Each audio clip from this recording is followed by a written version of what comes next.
안녕하세요. 가끔 우리는 울었지만 다시 일어났습니다. 자존감의 힘 강의를 맡게 된 문주영입니다. 오늘 이렇게 많은 분들이 참석해 주셨는데요.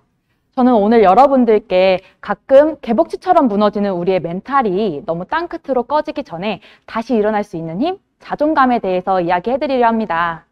저도 낮은 자존감으로 인해 힘들었던 경험이 있는데요. 그때 느꼈던 감정이 굉장히 부정적이었어요. 그래서 자존감을 극복한 이후로는 다른 사람들도 어서 이 부정적인 감정들을 어서 빨리 헤쳐나올 수 있게 되면 좋겠다고 생각을 했습니다. 항상 다른 분들과 이렇게 이야기를 하고 나누고 싶었는데 좋은 기회로 여러분들과 이야기 나누게 되어 기쁘게 생각합니다. 오늘 여러분들과 나눌 이야기의 순서는요. 먼저 자존감이란 무엇일까 얘기를 나눌 거고요. 그리고 낮아진 자존감으로 인해 힘들었던 저의 경험과 그때 어떤 생각을 해서 힘들었었는지 말씀드릴 거고, 그리고 자존감을 어떻게 올렸는지, 올리게 된 계기와 어떤 식으로 올리게 됐었는지 방법을 말씀드릴 겁니다.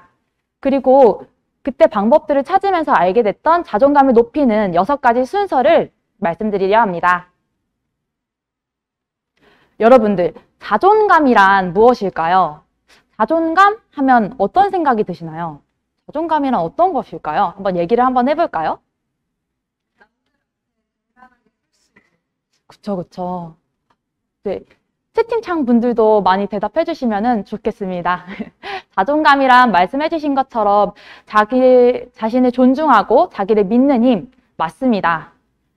사전적인 의미로는 이제 스스로 가치 있는 존재임을 인식하고 인생의 역경에 맞서 이겨낼 수 있는 자신의 능력을 믿고 자신의 노력에 따라 삶에서 성취를 이뤄낼 수 있다는 일종의 자기 확신이라고 하는데요. 간단하게는 누가 나한테 뭐라고 했을 때 그래서 뭐? 어쩌라고? 나는 괜찮아. 난 그래도 대단해. 라고 생각할 수 있는 게 자존감이라고 여기고 있어요. 여러분들은 평소에 이렇게 생각을 자주 하시나요?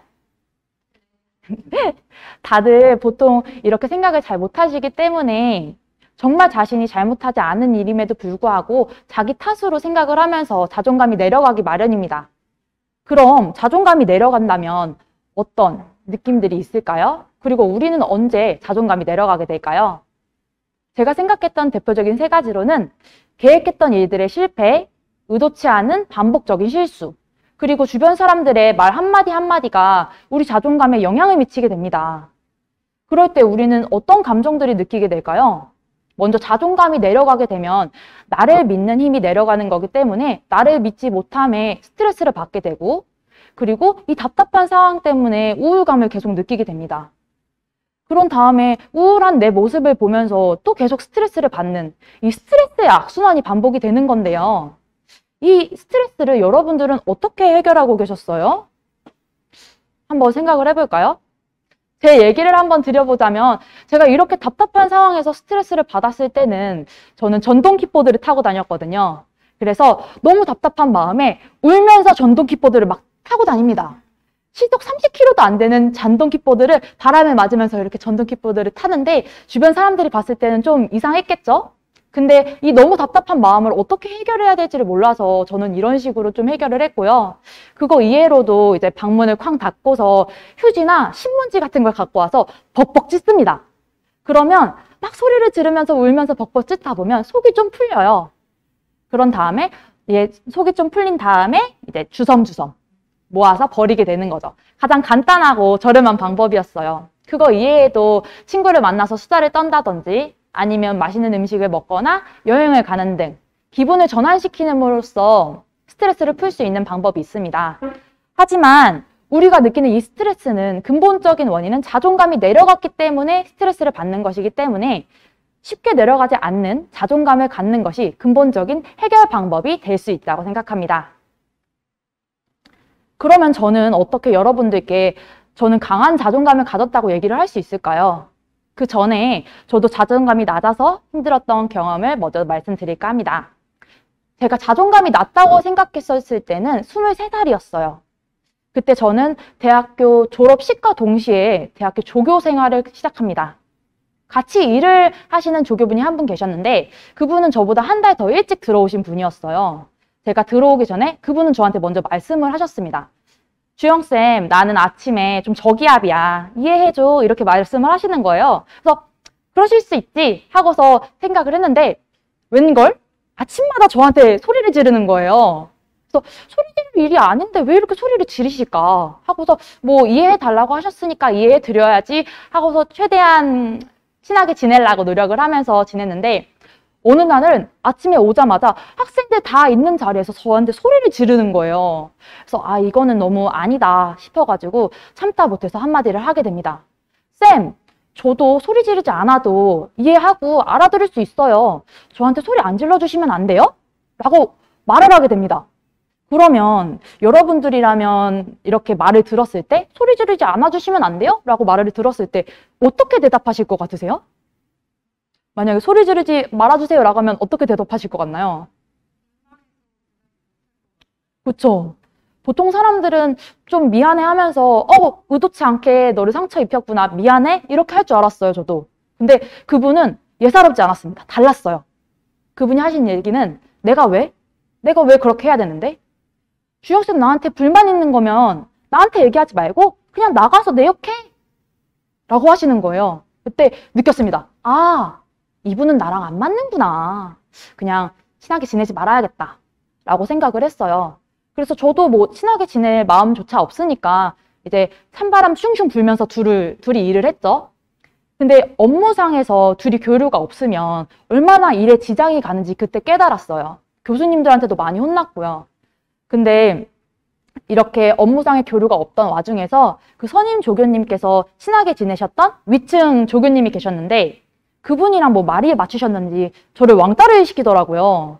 그래서 사회생활에서의 왕따가 좀 기분 나쁜 걸로 끝나면은 다행인데 업무상에 계속 지장을 주는 거예요. 예를 들어서 교수님이 여기 강의실을 좀 빌려와라 라고 해서 강의실이 빈 걸 확인하고 이제 조교님한테 올라가서 부탁을 합니다. 조교님 저희 뭐 704호 빌리려고 하는데 시간 괜찮으실까요? 이렇게 물어보면 갑자기 비어있는 거 확인하고 왔는데도 강의실이 없다는 거예요. 강의실이 없다고 막 안 된다고 이렇게 못 빌려드립니다 하는 거예요. 그래서 내가 잘못 봤나 보다 하고서 다시 내려가서 교수님한테 말을 하죠. 교수님 거기 강의실 안 비었대요 라고 얘기를 하면 교수님이 아니 무슨 얘기야 내가 그 강의실 빈 거 확인했는데 다시 확인해보라고 이렇게 얘기를 해서 선임 조교를 다시 시키시는 거예요. 근데 저한테는 강의실이 없다고 얘기를 했는데 그 선임 조교가 가면은 강의실을 빌려주는 그런 상황들이 계속 반복이 됐습니다. 그렇게 되면은 저는 교수님한테 제대로 일을 안 한 것처럼 돼버리는 거죠. 그런 상황들이 계속 됐고 그 선임 조교는 제가 뭐 조금이라도 말실수를 하거나 약간의 실수가 있으면 저한테 앞에서는 너무 소리를 지르고 뭐 저의 인생 자체가 잘못됐다는 듯이 소리를 계속 지르셨는데 제가 그거에 대해서 너무 힘들어하니까 교수님이 저한테 이렇게 물어보세요. 많이 힘드시냐 이런 식으로 물어볼 때도 있는데 그럴 때는 먼저 교수님한테 가서 주영쌤이 아직 어려서 그렇다고 사회생활을 안 해봐서 그렇다 이런 식으로 교수님한테는 예쁘게 말을 하는데 이제 뒤에서는 저한테 소리를 막 지르는 거죠. 근데 그때 저는 무슨 생각을 했을까요? 먼저 들었던 생각은 어이가 없네. 아니 얘가 뭔데 나한테 이런 식으로 돼야지? 이렇게 사람이 달라도 되는 건가? 그리고 아니 얘네들 나한테 불만이 있으면 직접적으로 얘기하면 되지. 어른인데 왕따가 뭐야 너무 유치하게. 이거 그냥 뭐 퇴사를 하더라도 머리채를 집어박아? 이런 식으로 생각을 했어요.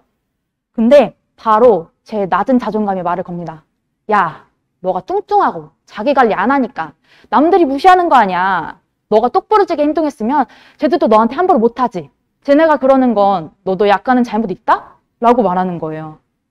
근데 곰곰이 생각해보니까 뭔가 좀 맞는 얘기 같아요. 뭔가 내가 잘못한 것 같아. 내가 뭘 잘못했는지는 모르겠지만 내가 실수한 게 있는 것 같고 내가 관리를 안 해서 좀 무시당할 수도 있겠다라는 생각이 들었어요. 그래서 저는 6개월 동안 아무런 말도 못하게 됩니다. 그런 사람들 때문에 다른 조교님들이 저한테 친절하게 대해줘도 더 움츠러들었어요. 이분들도 나를 좀 이렇게 생각하는 건 아닐까? 나에 대해서 앞에서는 이렇게 하고 뒤에서는 내 욕을 하고 있겠지? 라면서 계속 움츠러들이고 호의로 받아들이지 못하게 되더라고요. 결국에는 너무 스트레스가 쌓이고 우울감이 심해서 6개월 동안 버티다가 퇴사를 하게 됩니다. 이때 저는 퇴사를 하면 자존감이 올라갈 줄 알았어요. 그런데 오히려 남은 거는 스트레스로 병든 나의 몸과 그리고 계속 나가고 있는 내 병원비 이거밖에 없더라고요. 자존감이 올라갈 줄 알았는데 자존감은 올라가지 않고 계속 악몽처럼 이 상황들이 반복되게 계속 생각됐어요. 왜 부당한 상황인 거 맞는데 왜 내가 대답을 못했을까? 왜 나는 이런 얘기를 내 자존감을 깎아먹으면서 하지 못했나? 라는 생각을 하게 되는 거예요. 그래서 저는 다시 한번 생각해 봅니다. 내가 정말 잘못했나? 생각을 해봤어요. 근데 아니었죠? 그럼 나는 상황을 좋게 하려고 노력했는가? 맞았어요. 저는 상황이 이상하게 흘러가길래 먼저 물어봤어요. 제가 어떤 잘못을 했을까요? 잘못했으면 사과를 하면 되잖아요? 제가 잘못했을까요? 물어봤는데 냉담하더라고요. 그냥 대답을 안 해주셨어요. 아, 그러면은 이렇게 음료수도 사다 드리면서 좀 친하게 지내보자고 얘기를 했는데 아예 반응이 냉담하니까 더 이상은 안 되겠더라고요. 그러면 나는 그럴 취급을 받을 사람이었는가? 아니잖아요. 저는 정말 그렇지 않았어요. 그런데 왜 나는 부당하다고 소리치지 못했는가? 라고 얘기를 딱 생각을 했을 때 바로 얘기가 들어옵니다. 제 낮은 자존감에 말을 거는 거예요. 너가 관리를 스스로 안 하고 그렇게 보였으니까, 너가 만만하게 보였으니까 저 사람들이 만만하게 보고 행동하는 거 아니야. 라고 말합니다. 굉장히 억울했어요. 근데 이 얘기를 누가 한 것도 아니고 제가 제 스스로한테 한 거잖아요. 그러다 보니까 마음 한쪽 구석에는 이제 약간의 수긍이 가는 거예요. 내가 그랬을 수도 있겠다. 내가 뭔가 잘못했을 수도 있겠다. 라고 계속 생각이 들었어요. 그래서 마음이 계속 힘들었거든요. 그래서 더 이상 나는 이렇게 살고 싶지 않은데 나는 왜 이런 계속 생각들을 할까라고 고민을 했는데 이유는 간단했어요. 내가 나를 너무 잘 알고 있어서였어요. 나는 내가 봤을 때 저 사람들은 너무 예쁘고 날씬한데 나는 그렇지 못한 걸 알고 있어서. 알고 봤더니 저의 숨은 콤플렉스가 이런 부당한 상황들마다 튀어나와서 저의 자존감을 깎아먹고 있더라고요. 그래서 그때 다짐을 했습니다. 다시 생각을 해봤죠. 아, 나는 이렇게는 더 이상 못 살겠다. 부당하면 부당하다고 얘기하고 싶다. 그렇기 위해서는 난 뭘 해야 될까? 라고 생각했더니 먼저 그럼 내 콤플렉스를 이겨보자. 라고 생각을 했습니다. 그래서 제 콤플렉스는 내가 뚱뚱하고 자기 관리가 안 된 모습을 제 콤플렉스라고 여기고 있었어요. 그래서 다이어트를 시작해봅니다. 무작정 다이어트를 시작해요. 이 방법이 옳든지 옳지 않든지 정말 제가 느낄 정도로 최선을 다해서 다이어트를 시작합니다. 그리고 저는 2019년에 바디 프로필을 처음 찍게 됩니다. 이때 결과가 어떻게 됐던지 제가 느낄 정도로 저는 정말 최선을 다했어요. 그렇기 때문에 이 모든 것들이 저는 성취로 느껴졌고요. 그런 다음에 그리고 이 중간에서 저는 포기하지 않았고 끝까지 달렸다. 이것을 성취로 느끼고 스스로가 너무 대견했습니다. 그래서 그때부터 믿기 시작한 거예요. 나도 할 수 있구나. 나도 도전하면 할 수 있고 이뤄낼 수 있구나 라고 생각을 했습니다. 그때 다짐한 게 나도 할 수 있다는 걸 매번 느끼기 위해서 매년 바디 프로필을 찍어보자. 여서 저는 이제 지금까지 매년 바디 프로필을 찍고 있습니다. 그래서 저는 이렇게 스스로 계속 노력하면서 저와의 약속을 계속 지키고 있어요. 그러면서 저와의 믿음을 쌓아갔고요. 그래서 저는 이렇게 작은 도전부터 점점 시작하게 됩니다. 제가 말씀드리는 작은 도전이란 지원서를 내는 걸 작은 도전이라고 얘기를 해요. 먼저 제가 하고 싶은 일이 생기면 무작정 지원서를 내는 거예요. 그래서 제가 시작했던 작은 도전으로부터 어떤 성취를 이루었는지 말씀드릴게요. 첫 번째로는 어느 날 네이버에서 광고를 보게 됩니다. 삼성에서 광고를 냈는데 꿈에 대해서 적으라는 광고였어요. 그 공모전에서 이제 뽑히게 되면 청화봉송을 할 수 있게 해준다고 하더라고요. 너무나도 매력적인 거예요. 근데 하고 싶은데 그때도 아직 자존감이 완전하게 차있지 않아서 다시 생각이 들었어요. 어차피 많은 사람들이 지원할 텐데 얼마나 내노라 하는 사람들이 지원하겠어. 어떻게 내가 되겠어. 괜히 시간 낭비야. 아유, 하지 말자 라는 생각이 들었는데 이렇게 지나가면 안 되겠더라고요. 너무 하고 싶었어요. 그래서 무작정 되면 좋고 안 되면 말자 하는 기분으로 가볍게 지원서를 냈습니다. 근데 정말 운이 좋게도 삼성 공모전에서 1등을 하게 돼서 이상하 선수와 토치키스를 할 수 있는 삼성 주자 첫 주자로 뛰게 됐고요. 그 다음은 저는 삼성과 조금 인연이 많은데 또 팬큐레이터를 모집한다는 공고를 페이스북에서 보게 돼요. 근데 그 내용이 이거 팬큐레이터를 하면 돈도 주고 핸드폰도 준대요. 근데 너무 재밌어 보이는 거예요. 게다가 이거 너무 재밌어 보인다. 해야겠다 라고 생각을 했는데 그때 또 생각을 합니다. 야, 얼마나 많은 사람들이 하겠어. 삼성 가고 싶어 하는 사람들 이 활동 다 지원할 텐데 나는 여기에 견줄바가 못 되지 라고 생각했지만 그때 또 되게 가벼운 마음으로 지원을 했어요. 되면 좋고 안 되면 말고 하는 마음으로 지원을 했는데 면접 때 자신감 있는 모습들을 다들 좋아해 주셔서 정말 운이 좋게도 언론에 계속 노출되는 공간을 이제 배치받아서 언론에 계속 지속적으로 노출이 되며 삼성과 인연이 한 2회 정도 더 지속적으로 이끌어 나갈 수 있게 됐습니다. 그리고 저는 하고 싶었던 것 중에 하나가 뮤지컬 배우가 있었어요. 근데 항상 하고 싶다고만 생각을 했는데 어느 날 인천시에서 시민 뮤지컬을 뽑는 거예요. 그래서 그때도 가벼운 마음으로 되면 되고 뭐 말면 말지 하는 마음으로 지원을 합니다. 그리고서 정말 제가 느낄 정도로 최선을 항상 다했어요. 그랬더니 정말 감사하게 이제 주인공 역을 맡아서 100명 앞에서 이제 뮤지컬 배우로 활동할 수 있는 기회를 얻게 됩니다. 이제 내가 지원해서 해보는 거는 해봤으니까 내가 정말 해보고 싶었던 걸 해보자 해서 해보고 싶었던 건 파티 기획이 있었어요. 페스티벌을 너무 좋아해서 나도 이 페스티벌처럼 뭔가 파티를 기획해보고 싶다 이런 마음이 있어서 한 번은 마음을 먹고 사람들을 모으게 됩니다. 사람들을 모아서 이제 파티를 열게 되는데 70명 정도 규모가 되는 파티를 2번 정도 성공적으로 이끌게 됩니다. 여기서 공통점은 제가 정말 작은 도전부터 시작했다는 거죠. 제가 만약에 자존감이 없었더라면 이렇게 작은 도전부터 시작할 용기조차도 못 냈을 거예요. 그렇지만 실패하면은 나를 또 배웠지. 뭐 내가 정말 최선을 다했는데 안 되는 거면 나는 이런 게 조금 안 맞는구나 하고 생각할 수 있는 계기가 되는 거니까 그런 것에 두려움을 갖지 않았어요. 그리고 도전을 계속 하다 보면은 이제 실패를 하고 성취도 할 수 있기 때문에 그런 것들을 내 자신의 모토로 삼고 생활을 하고 있습니다. 그래서 저는 이렇게 몇 년 동안 생활을 하면서 자존감을 높이는 6가지 순서가 있구나 라고 생각을 했어요. 그래서 오늘 여러분들께 이 자존감을 높이는 6가지 순서에 대해 말씀드리려고 합니다. 첫 번째로는 우리가 자존감이 내려가 있다라고 느낄 때가 있어요. 그때는 한번 생각을 해보는 거예요. 내가 왜 자존감이 내려가 있을까? 자존감이 내려간 이유는 항상 있거든요. 내가 지금 남들에게 너무 많은 비난을 받아서인지 아니면은 내가 모르는 나의 컴플렉스가 숨어져 있었다든지 이런 식으로 원인이 있는 거예요. 그 원인을 먼저 파악해보는 게 중요합니다. 그리고 그 원인들을 생각을 했으면 이제 원인을 이겨낼 건지 아니면 내 다른 강점으로 덮을 건지 고민을 해야 됩니다. 저는 원인이 살이었잖아요. 그래서 저는 이 살을 덮을 만한 강점을 찾지 못했어요. 그렇기 때문에 저는 이겨내는 것을 택했습니다. 여러분들도 이 원인을 이겨내는 것을 택하시려면 한 번에 성공하지 않아도 괜찮아요. 그렇지만 정말 본인이 인지할 정도로 최선을 다해서 노력하셔야 됩니다. 왜냐하면 자존감이란 내 스스로가 나를 인정하고 믿어줘야 되는 거기 때문이에요. 근데 이 원인이 저처럼 이겨낼 수 없는 원인을 갖고 있는 분들이 있어요. 예를 들어서 나는 지금 돈이 없어서 너무 자존감이 낮아 이렇게 얘기하시는 분한테 이겨내라고 당장 10억을 벌어 이렇게 말할 수는 없잖아요. 그럴 때는 그 원인을 덮을 만한 강점들을 계속 찾아야 되는 거예요. 그런 강점들을 찾으면 나는 지금 돈은 없지만 이런 강점들이 있어. 나는 더 앞으로 더 좋아질 거야. 이런 마음으로 계속 살 수 있다는 거죠. 그래서 3번은 나를 배우고 계속 도전하는 거예요.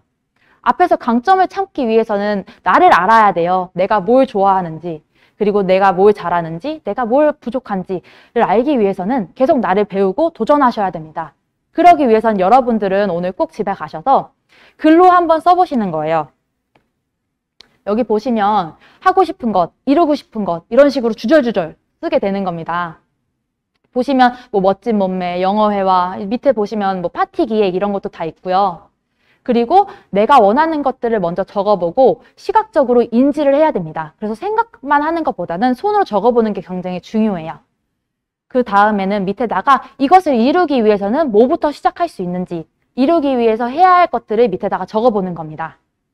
그렇게 하면서 이제 점점 케이스를 깨듯이 하는 거죠. 이 작업만 먼저 끝내놓으신다면 굉장히 간단해요. 하나의 캐릭터를 키운다고 생각하시면 되는 거거든요. 나라는 캐릭터를 키우는 거죠. 이 캐릭터를 어떻게 키워야 되는지 목표를 정했으니까 퀘스트를 하나하나 깬다고 생각하면서 목표를 이뤄나가는 거죠. 그리고 4번은 매년 작은 도전들을 계획하고 성취를 쌓기. 나의 강점을 찾고 만들기. 인데 앞에서 이제 내가 뭘 하고 싶은지 그리고 내가 뭘 이루고 싶은지에 대해서 알아봤으니까 그것을 하기 위해서 어떤 도전을 할 건지는 1회로 끝나면 안 돼요. 매년 갱신을 해야 됩니다. 사람들은 살면서 생각들이 계속 바뀌기 때문에 도전하고 싶은 것들도 계속 바뀌기 마련이에요. 그래서 저는 매년 초에도 한 번씩 작성을 하고 그리고 머리가 복잡할 때마다 항상 이렇게 작성을 합니다. 작성을 한 걸 토대로 계속 도전을 하고 성취를 이루다 보면 그 성취가 저의 강점이 될 수도 있어요. 그리고 실패를 하더라도 정말 최선을 다했으면 이게 나는 조금 안 맞는구나? 나는 그런 게 좀 부족했구나? 하고서 나를 알아갈 수 있는 계기가 되니까 아무것도 손해볼 게 없거든요. 여기 한번 보시면 이제 30살 전에 해야 할 거이라고 있거든요. 여기 보시면. 근데 여기 밑에 자존감 강의 있습니다. 이거는 제가 2019년도에 작성했던 거예요. 이때 2019년도에 3년 뒤인 22년에 제가 이렇게 나와서 자존감 강의를 할 수 있을 거라는 생각을 못 했겠죠. 하지만 이렇게 내가 해보고 싶은 거를 일단 적어 놓는 거예요. 적고서 내가 인지를 하는 거죠. 난 이런 게 하고 싶구나 라고 인지를 하다 보면 기회는 항상 지나갑니다. 근데 내가 뭘 하고 싶은지 인지를 하지 못하면 기회는 항상 지나가는데 그 기회를 바로 잡을 수 있는 용기가 당시에 바로 생기지 않을 수 있어요. 그렇기 때문에 우리는 항상 이렇게 내가 뭘 하고 싶은지, 뭘 이루고 싶은지 생각을 해야 됩니다. 도전은 이제 음식을 먹는 것과 비슷해요.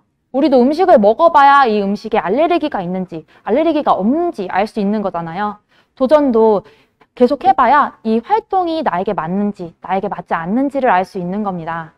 그래서 도전을 계속 해봤을 때 실패를 한다면 최선을 다한다면 미련은 남지 않거든요. 그렇게 되면은 두려움도 많이 없어지실 거고요. 아쉬움만 좀 남지 그 활동에 한 것에 대해서는 후회하시지 않으실 거예요. 음식을 먹듯이 우리도 계속 활동을 하면서 우리 자신의 강점을 찾기 위한 도전들을 계속 하셨으면 좋겠습니다. 그리고 마지막이 아니고 5번은 자기 연민에 빠지지 않기. 제가 가장 중요하게 생각하는 건데요. 자기 연민에 빠지게 되면 이게 모든 것들의 이유가 돼요. 그래서 나는 너무 불쌍해. 나는 안 돼. 이런 생각을 하는 순간 내가 도전하고 앞으로 나아갈 수 있는 기회들을 스스로가 막아버리게 됩니다. 이제는 그렇게 하지 마시고 내가 좀 뭔가 부족한 게 있더라도 나는 괜찮아. 나는 잘 살고 있었어. 이게 좀 부족하더라도 바꾸면 돼. 괜찮아. 하면서 계속 앞으로 나아가실 수 있게 도전을 계속 멈추지 않고 하셨으면 좋겠습니다. 그리고 마지막으로는 나를 사랑하기입니다. 이게 가장 간단한 것처럼 보이지만 가장 어려워요. 이제 우리는 남들에게 하지도 않을 말들을 우리 스스로한테는 너무 잘하고 있죠. 그러면서 혼자 얘기하고 혼자 상처받고 그리고 수긍해버립니다. 우리는 이제 이 반복 속에서 벗어날 때가 됐다고 생각을 합니다. 우리는 정말 이렇게 노력하려는 의지가 있는 사람들이고 발전해갈 의지가 있는 사람들이니까요. 만약에 정말 나쁜 생각이 든다면 한번 다시 곰곰이 생각해 보세요.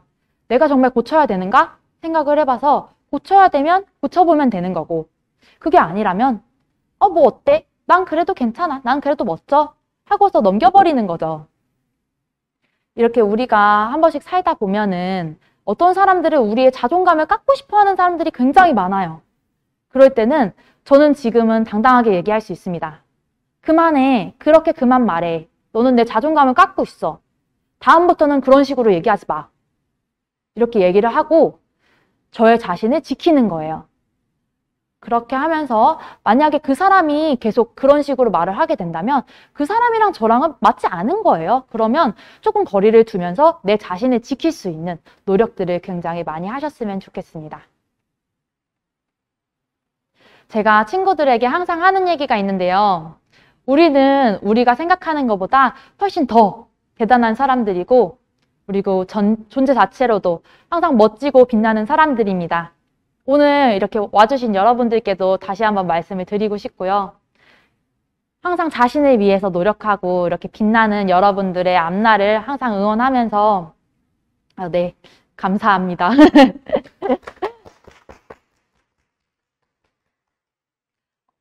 질문 있으시면은 이제 편하게 말씀해 주세요. 채팅창도 한번 볼까요? 멋있어요. 대단하다. 아유, 감사합니다. 질문 많이 해주세요.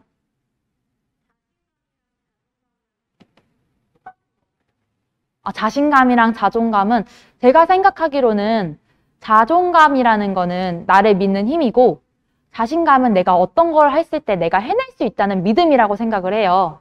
그러면 자신감은 내가 해낼 수 있다는 믿음이니까 나를 믿지 못하면 그 믿음이 생길 수가 없겠죠. 그래서 저는 자신감은 항상 자존감을 베이스로 그 다음에 생기는 거라고 생각을 합니다. 또 뭐가 있을까요? 네. 네네. 저는 일단 저와의 약속인 바디 프로필을 7월에 계획을 하고 있고요. 그리고 올해의 목표로는 물에서 하는 활동들을 좀 많이 못했어요. 그래서 프리다이빙도 해보고 싶고, 그리고 내일은 윈드서핑 배우러 가거든요. 이렇게 하면서 저도 하고 싶은 것들을 계속 도전하고 있습니다. 그리고 지금 찾아보고 있는 건 요즘에 한국 무용이 너무 예쁘더라고요. 보고서 한눈에 반해가지고 이제 장건물을 좀 배워보고자 이제 칼을 들고 칼춤을 한번 쳐볼까 하면서 알아보고 있어요. 네. 저도 항상 자존감이 높지도 않죠. 자존감이란 굉장히 주관적이거든요. 그렇다 보니까 저의 생각에 의해서 자존감이 오르락 내리락 합니다. 하지만 제가 건강한 자존감이라고 생각하는 건 그 오르락 내리락 하는 폭이 평균점에서 크게 변동되지 않는 거를 건강한 자존감이라고 생각해요. 저도 자존감이 약간 내려갈 때가 있지만 그때마다 다시 자존감을 평균점으로 올리기 위해서 항상 마음을 다잡고 노력하고 있습니다. 네네네. 네. 그 기간을 정하게 되면은 저도 한번 그 기간을 정해봤거든요. 근데 오히려 그 기간 때문에 쫓기게 되더라고요. 아까 보여드렸던 것처럼 2019년도에 아무런 계획도 없이 해보고 싶었던 거를 나열하는 거예요. 그 나열했던 것 중에서 기회가 왔을 때 거기서 캐치를 하고서 잡는 겁니다. 왜냐하면 기간을 정하면 이제 쫓기게 되잖아요. 그러면 또 내 마음에 짐이 돼버리니까 저는 그렇게 하고 있습니다.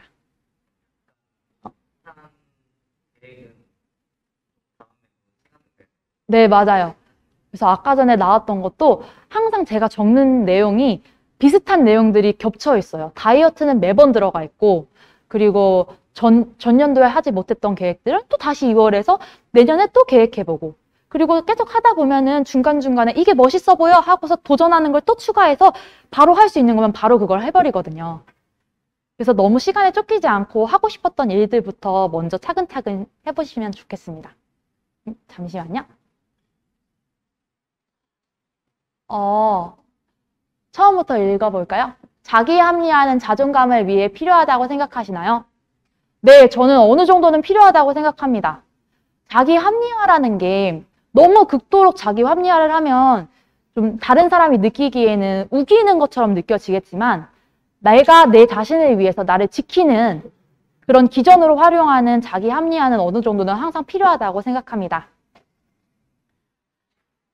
그리고 저는 사람들 반응에 기분이 좋고 나쁨이 결정돼요. 맞아요. 모든 사람들이 그렇습니다. 저도 지금 여러분들의 표정을 보면서도 저도 지금 기쁘시면 저도 기쁘고 조금 심각해지시면 괜찮으신가? 하는 생각도 들어요. 근데 모든 사람들이 그렇긴 한데요. 그렇지만 이 사람들 반응에 너무 내 기분까지 오르락 내리락 해버리면 제가 너무 힘들잖아요. 그렇기 때문에 내 인생은 나를 위해서 사는 거잖아요. 나를 위해서 살기 때문에 나를 먼저 생각해 주세요. 내가 봤을 때 옳으면 옳다고 얘기를 하면 되는 거고 아니라고 생각하면 말로 하기 어려우면 생각만 하시는 거예요. 그건 좀 아닌 것 같은데 나랑 좀 안 맞는 것 같은데 라고 하면서 다른 사람들 반응에 어느 정도 방어 기전을 갖고 있어야 된다는 얘기죠. 그리고 댓글에 올해 자존감을 향상을 위한 미션들도 궁금해요 라고 하시는데 일단은 저는 항상 해왔던 뭐 바디 프로필, 이것도 제 자존감 향상을 하고 있는 미션들이고요. 저는 항상 몇 년마다 해왔던 일들이 항상 제 자존감에 영향을 미쳤거든요. 그래서 그것들은 꾸준하게 하는 일들이 있어서 그것들을 하고 있고, 대표적으로는 이제 바디 프로필, 그리고 봉사를 좀 요즘에 꾸준하게 다니고 있어요. 이제 남들과 함께 나누면서 제 자존감도 항상 같이 올라가더라고요. 그 다음에 얘기를 할 건, 코로나 2년 동안 활동을 하는데 제약이 있었을 텐데 어떻게 극복하셨을까요? 맞아요. 저도 코로나 때 밖을 못 돌아다니니까 너무 힘들더라고요. 그래서 그때는 좀 집에서 나를 위해서 할 수 있는 정적인 활동들을 생각을 해봤습니다. 그리고 저는 운동 스타그램을 해요. 그래서 운동은 혼자 잘 할 수 있기 때문에 혼자 조용히 이제 헬스장에 가가지고 헬스를 하고 인증사진을 찍음으로써 남들과 이제 소통하면서 자존감을 좀 지킬 수 있었던 것 같아요. 여러분들도 이제 혼자서 자기 자신을 위해 하는 모든 일들이 자존감을 향상시킬 수 있거든요. 자존감은 주관적이기 때문에 내가 나를 인정할 만큼만 하면 되는 거예요. 그래서 꼭 밖에 나가지 않아도 되고 꼭 사람들과 얘기하지 않아도 돼요. 내가 나를 인정할 정도의 활동들을 하시면 좋겠습니다. 그러면 다음 목표가 있을까요? 라고 하시는데, 아까 전에도 말씀드렸는데 저는 이제 7월에 저와의 약속을 지키기 위해 바디 프로필을 계획하고 있고요.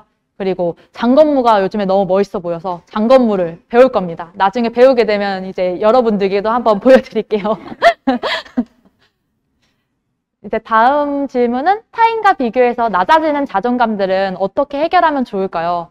맞아요. 이 질문들도 나올 거라고 생각을 했는데 요즘에 SNS가 굉장히 활발하잖아요. 그래서 SNS를 보면서 자존감이 오히려 낮아진다라고 하는 사람들이 많아요.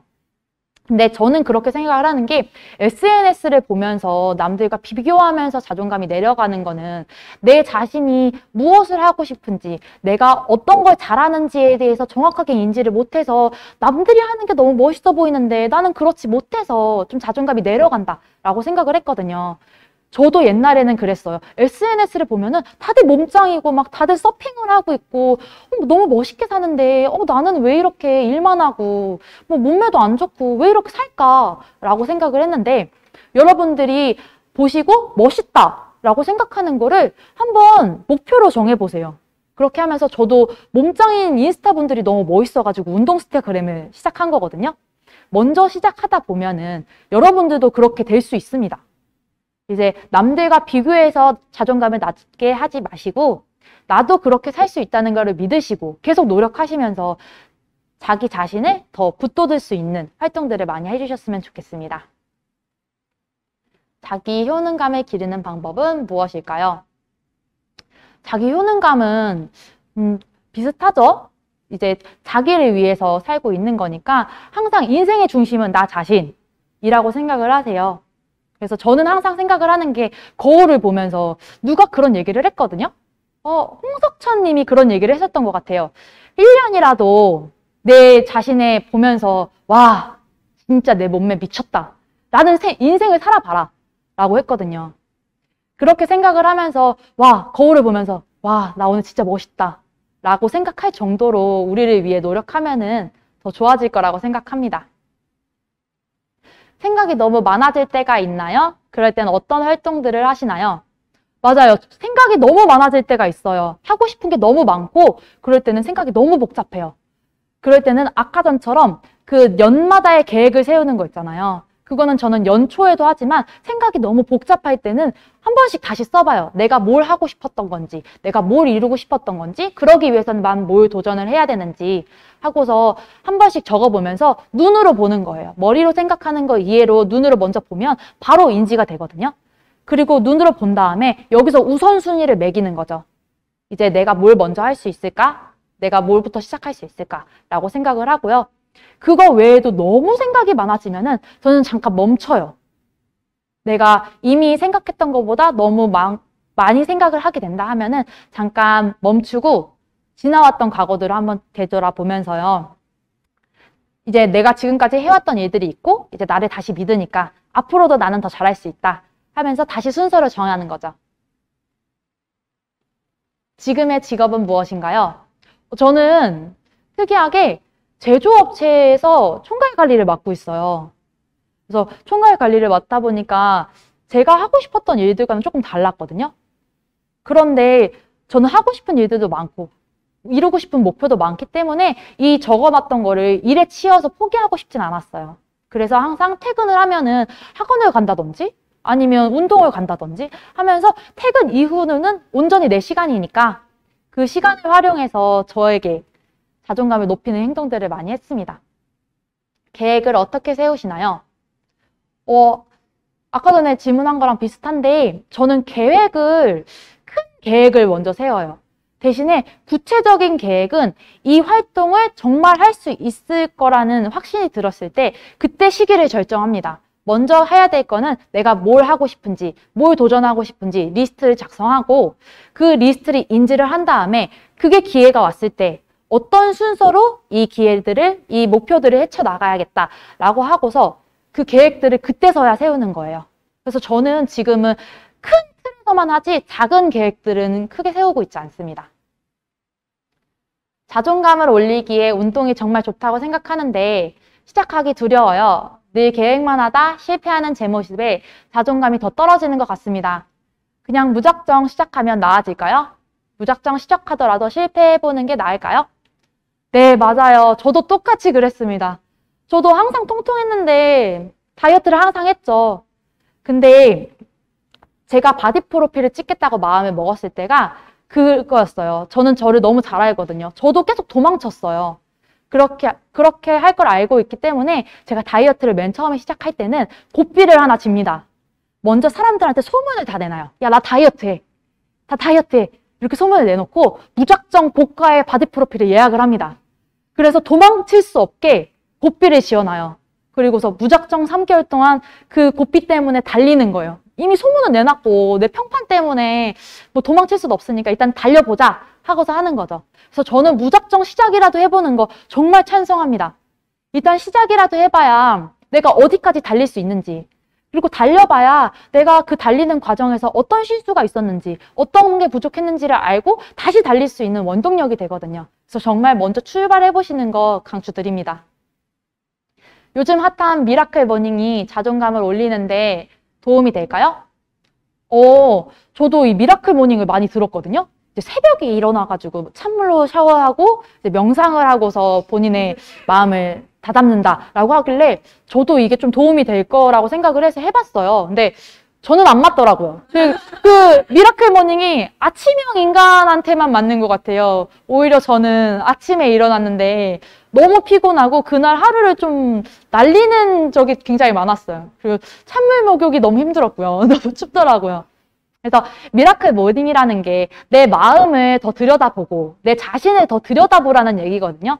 그렇기 때문에 꼭 모닝이 아니어도 괜찮아요. 저처럼 새벽 감성에 뭐 이렇게 글을 써도 되고, 뭐 머리가 복잡하면 이제 생각 정리를 한다고 막 이렇게 생각해도 되는 거니까 꼭 미라클 모닝이 아니어도 여러분들의 생각은 언제든지 정리하시는 게 도움이 될 것 같습니다.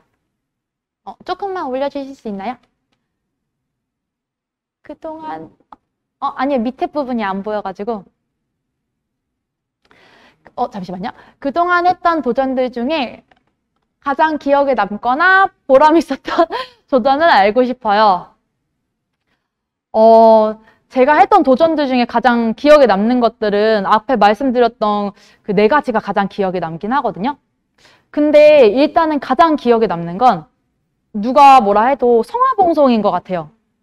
그때는 진짜 자존감이 그때는 완전하지 않았던 때였는데 아무 생각도 없이 가볍게 냈던 지원서가 1등으로 저를 이성화 선수를 눈앞에서 보고 소치키스를 하게 만들어줬잖아요. 그 계기가 저한테는 정말 크게 작용했어요. 내가 아무렇지 않게 생각한 것도 이렇게 잘 될 수 있구나. 일단은 해봐야 되는구나. 결과는 모르는 거구나. 하면서 그게 제 인생의 큰 모토가 됐던 것 같아요. 그게 제 큰 터닝 포인트도 됐었고요. 그리고 계획한 대로 안 될 때는 어떻게 하나요? 포기하신 적도 있나요? 네, 있습니다. 포기한 적 많아요. 근데 계획했던 거를 실패해도 괜찮잖아요. 저는 항상 다짐을 한 게 어떤 거를 시작하면 무조건 최선을 다해요. 진짜 남들이 봤을 때 야, 너 왜 그렇게까지 할 정도로 제가 인정할 정도로 최선을 다합니다.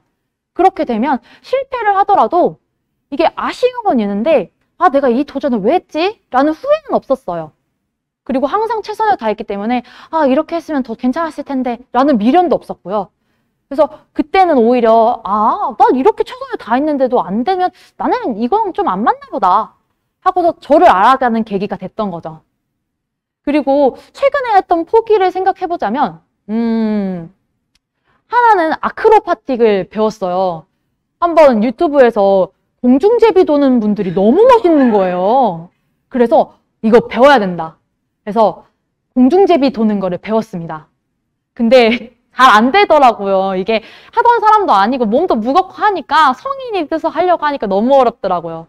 근데 오히려 이렇게 열심히 배우려다 보니까 오히려 부상을 당했어요. 그래서 발목이 나가가지고 이제 6개월 동안은 잠깐 쉬고서 다시 하려고 했는데 마음이 안 잡히더라고요. 이 공포가 내가 몇 번씩은 도움을 받아서 공중제비를 돌아봤는데 이걸 나 혼자서 하는 용기도 안 나고 아, 이건 나는 좀 안 맞나 보다. 이게 그래서 선생님한테 이제 정중하게 얘기를 해서 이제 환불을 받고 환불을 받고 이제 좋은 사이로 끝냈던 기억이 있습니다.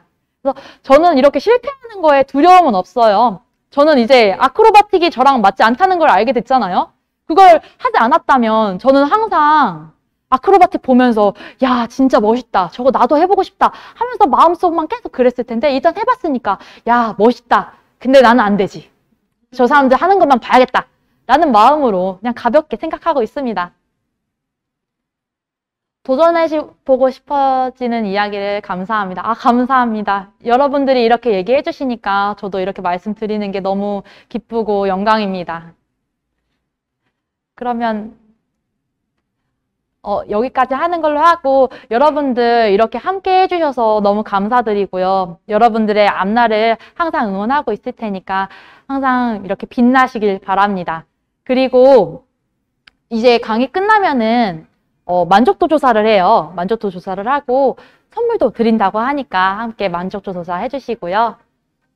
지금까지 문조영이었습니다. 감사합니다.